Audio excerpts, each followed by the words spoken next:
this evening of the way they've dominated cup football, or League Cup football in particular, over the past couple of seasons. They haven't lost the cup ties since April 1985, and indeed they conceded their only goal in the League Cup last week. That's the last time they had a goal scored against them in the League Cup was way back in August 1984. So that is what Celtic are up against tonight.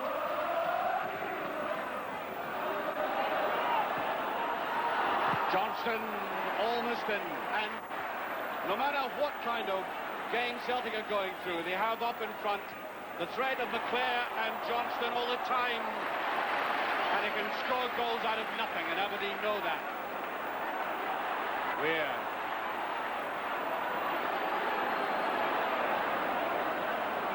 Almost gets away with it. Throw to Aberdeen.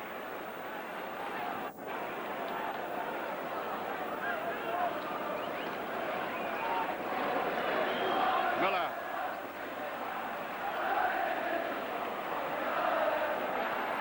Taken, driving in and confident. Hardly ever ruffled.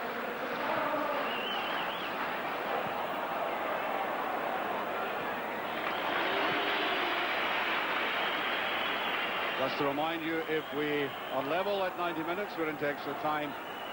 And level after that, of course, penalties.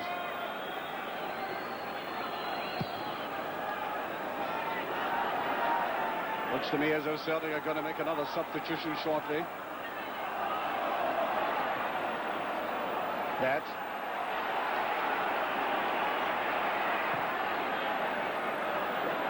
Not quite sure who that was meant for. We had Steve Gray away on the right.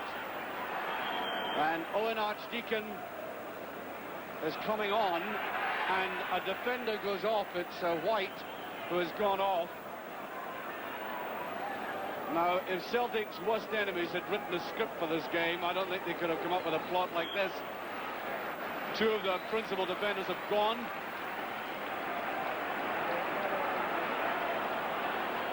Nice touch by McClare. Now, Paul McStay really ought to be stamping some kind of imprint on this game, and he hasn't really all that much.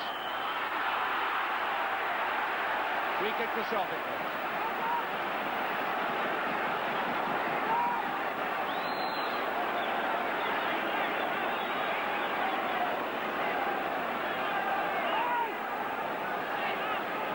McStay certainly has the ability to take all the fury and passion and convert it into something more subtle and productive. It's not a bad ball as McInally goes for it, and Weir clears. There's McStay there. Down forward and a very good one on Archdeacon, beautifully inside. Paul Johnson with a chance, and he's off the post. Brilliant move by Celtic. There's the corner kick, and that was a swift, incisive attack, the very thing that Celtic have been looking for. Beautifully nudged forward there, and watch Johnson. I think he did all the right things. He was up against a class goalkeeper, tried to wrong foot him, and he was desperately unlucky.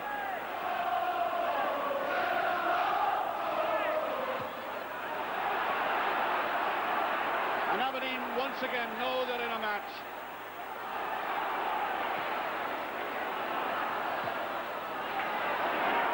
McClare. There he goes, Ben, and that's offside, yes. When the pass was made, 20 minutes of the second have gone. Aberdeen still in the lead, but I think we've all seen very clearly how forcibly Celtic can come back despite their problems. Marvellous cup tie. Shepherd. Oh, Johnston still at it. Referee waving play on again as he came down. He is looking very sharp nevertheless.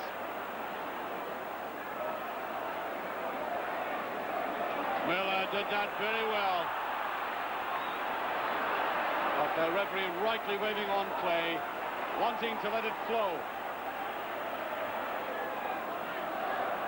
Aiken. McStay. Willie McStay. Aiken comes forward, so does Shepherd. That's brilliant play by Celtic. McStay must be. He's done it. The equaliser. If ever a team deserved it at that stage was Celtic, as Will Johnston puts them back into this game. 22 minutes of the second half gone. A quite superb move by Celtic. Touch to the side, McStay now watches, swinging it in, and Johnson side-footing it. He didn't need to touch it again. Well, they seem dead and buried with all the problems that they had in defence, and now they're back again. The game wide open.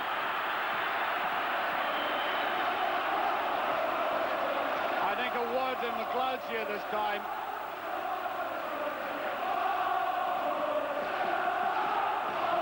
Now, who do they like? I think if you took a collection amongst them just now, Mo Johnson could retire. Here's McKinney. Corner. Weir.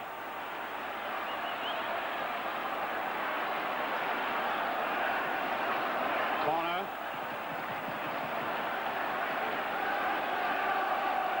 Here's Weir.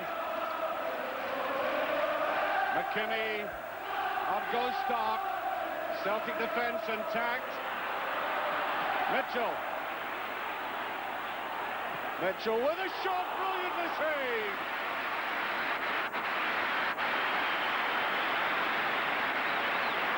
One of the best shots of the game, the big fullback drilling it in.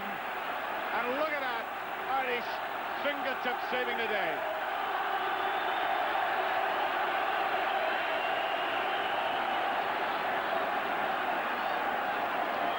Weir with it.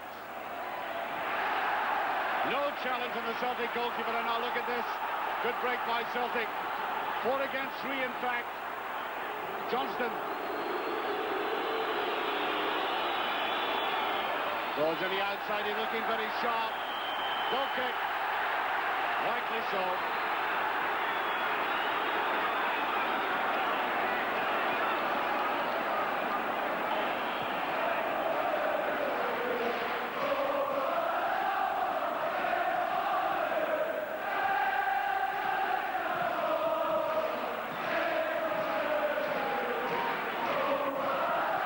That midfield line of Corner, Bet and Stark, I think 2 of the 3 have literally disappeared in the second half.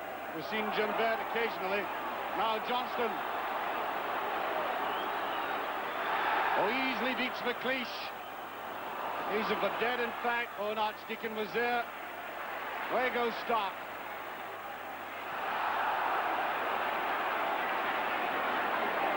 Ray. Miller. Brilliant play. Free kick. And I think Shepherd may be booked for that. Yes, he is.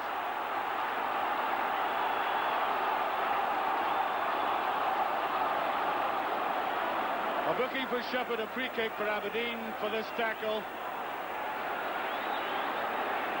Superb play by the Aberdeen youngsters. Lovely reverse pass. And that was a tackle and a booking for that. And the referee will... Oh! He's off. Shepherd is off, and Celtic, who've had everything happen to them tonight, are now down to 10 men.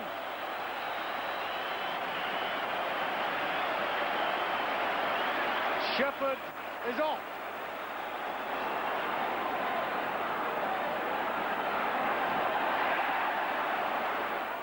One ton too many. Johnston.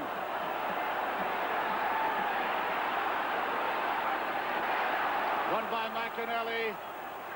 Anders Leighton. What's been given? Corner kick, I think, yes. Corner.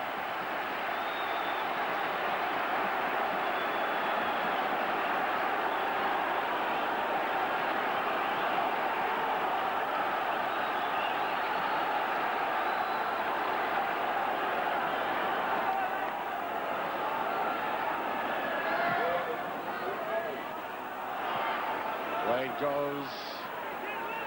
Stay to McLeod. That far side. Owen Archdeacon.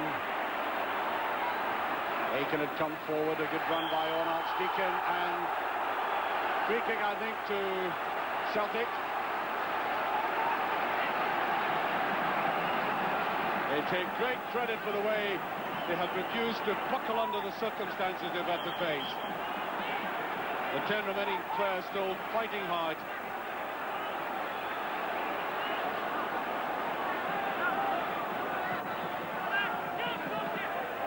Mitchell stood and watched it. That's tempting, and that's a brilliant save as Aiken went up to it. An almost fatal blunder initially by the Aberdeen fullback in the left-back position. Watch him. He stood and watched it. Now look how close this came to a goal from the Celtic captain. And there goes the final whistle. We are now into extra time. The score 1 each. What a marvellous game it's turned out to be. And undoubtedly, even though they're down to 10 men, the way Celtic have applied themselves to this must have boosted their morale enormously. Absolutely right. Tremendous comeback by Celtic, down to 10 men, injury problems as well. And so after 90 minutes, 1 each, we went into extra time, and after the 30-minute period in which Celtic were still the better side, they were still all square, and so it went to a penalty shootout. So, Roy Aiken is preparing to take the first penalty kick of the evening. And as he surveys his colleague from Mexico, Jim Leighton, the Scottish international goalkeeper, one begins to think that this is the sporting equivalent of being on a very agonizing rack. I don't know whether it would go first or last, but the captain, Roy Aiken, is attempting to show it away. And there it's saved. A brilliant save by Leighton. And I say brilliant in terms of his confidence. I think it wasn't nearly as well hit by Roy Aiken as it really ought to have been. Yes, far too straight towards the goalkeeper, although, as I said, he stood his line.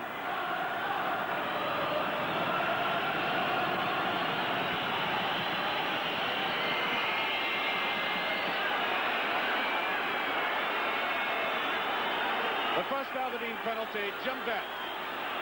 Very experienced campaigner indeed. Here he goes. 1-0 to Aberdeen. They are 1 up.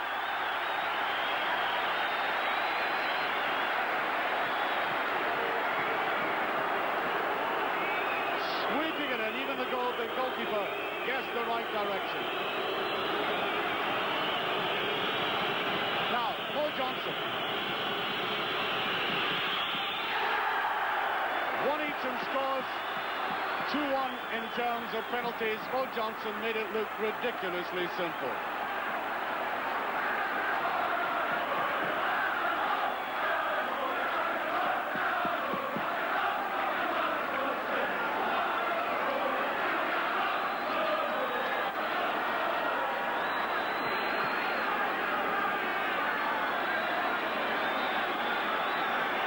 Now John Hewitt has scored many an important game, a goal in his career.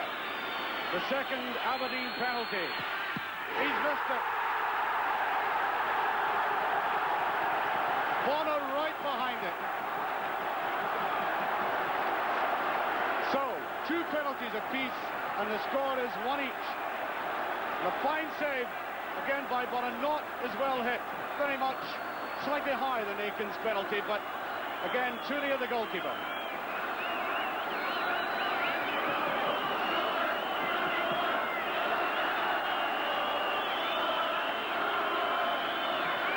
Now, it probably doesn't pass through the player's head how expensive a miss is. And it goes from Grant. Celtic have taken the lead 2-1, but have that extra penalty at this moment. There it goes, very much like Mo Johnson's. 2-1 to Celtic. The very taciturn features of Peter Weir. Weir with it. 2-2.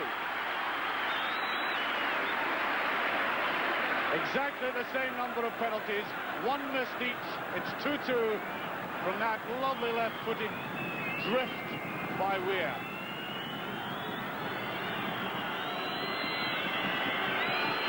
And now we're down to the young players.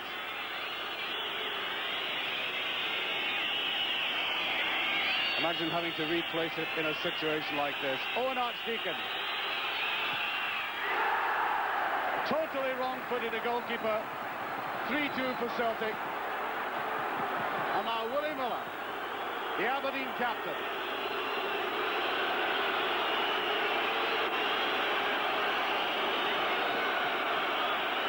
Now, I recall this man missing a penalty in East Berlin. He was the best player on the night and he missed a penalty. He's missed it. Warner has saved, and Celtic have a marvellous chance to go through. Much too deliberate with it, and the Celtic support rise.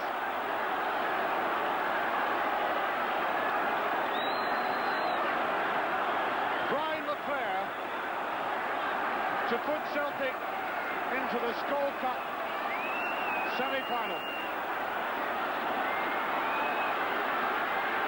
Looking very cool about it too. Here he goes. There it goes. Celtic have done it. In the most dramatic fashion. They have played for a long spell with only 10 men. Pulled themselves back up the precipice. And in that dramatic finish have kept the nerve and the cool and given their supporters a very good excuse to go delirious for the rest of the night. And I'll bet they did as well. That must be one of the bravest Celtic performances in a very long time. Well, with me is John Gregg. John, you watched the whole match coming in. I don't think we'll see many more dramatic matches this season somehow. No, after watching the whole game, Dougie, in extra time, penalty kicks, it was one of the best matches I've seen for a long time.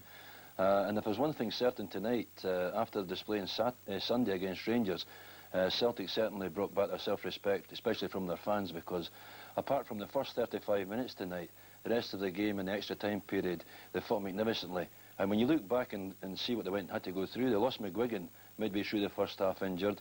They moved young White into the central defence. He went off injured at the start of the second half. They had Shepherd sent off.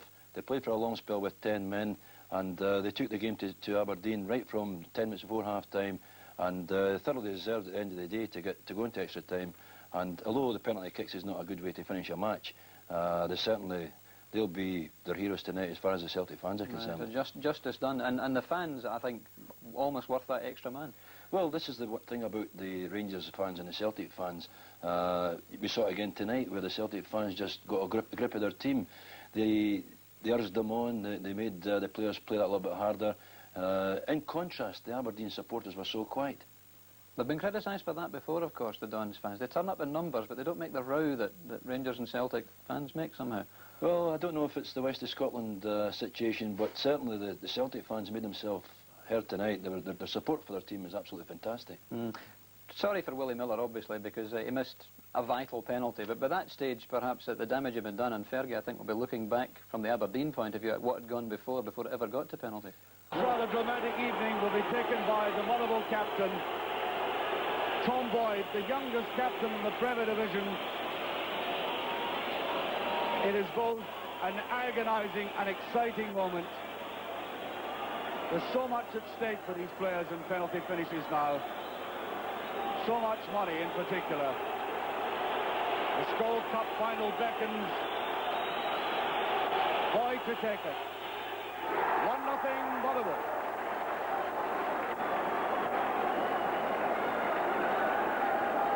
An inspirational start by the captain. He's leading the way for the others as Motherwell go into a penalty lead.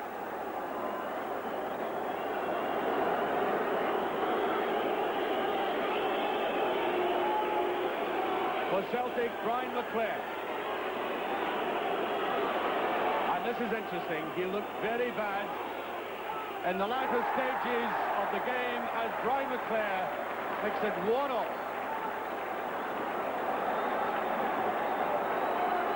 Now watch the reaction of the goalkeeper. He was totally wrong-footed, but he seemed to be not too badly put out by that fall to the ground. And now the man who scored the first goal for Motherwell, Andy Walker. Rather greasy surface there. Everybody on edge. Walker to take this. 2-1 for Motherwell. And that was done very confidently.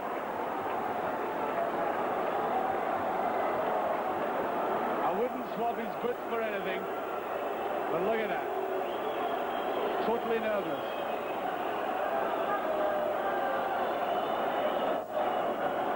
Johnson,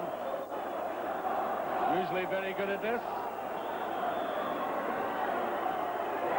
2-2, and acknowledges that loud roar of the Celtic supporters way down at the Kings Park end of that ground. Again, Gardner totally wrong-footed. 2-2. This is John Phillipen for Motherwell. The boy originally was Stirling, and now Doncaster, back to Hampden, and this. No goal. That was clearly missed, underside of the bar by Phillipen. Now watch that miss. He really hammered it. And it came back out again. And Celtic now could take the lead.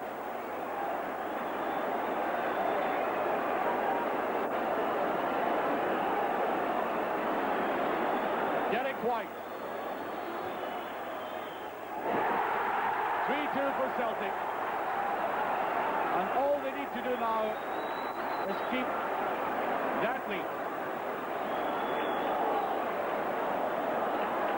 Sweeping it in confidently.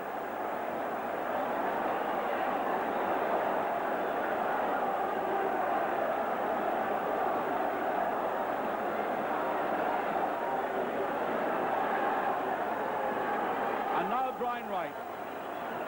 He knows his side are trailing.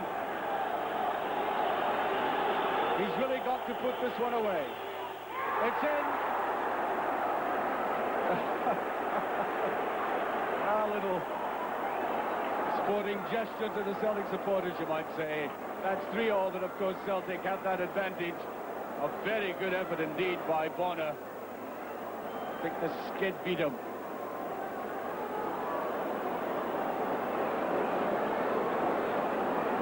Stay, who very rarely misses. Stay against Gardner. In it goes. And Celtic, nevertheless, at 4-3 on the verge of the Skull Cup final. Sweetly in by McStay.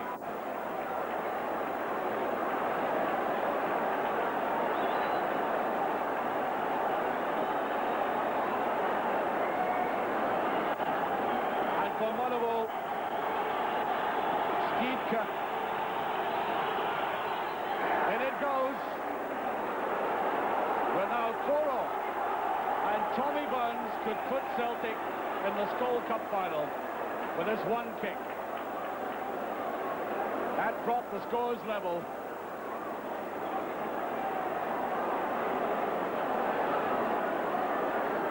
It could be the final kick of the evening.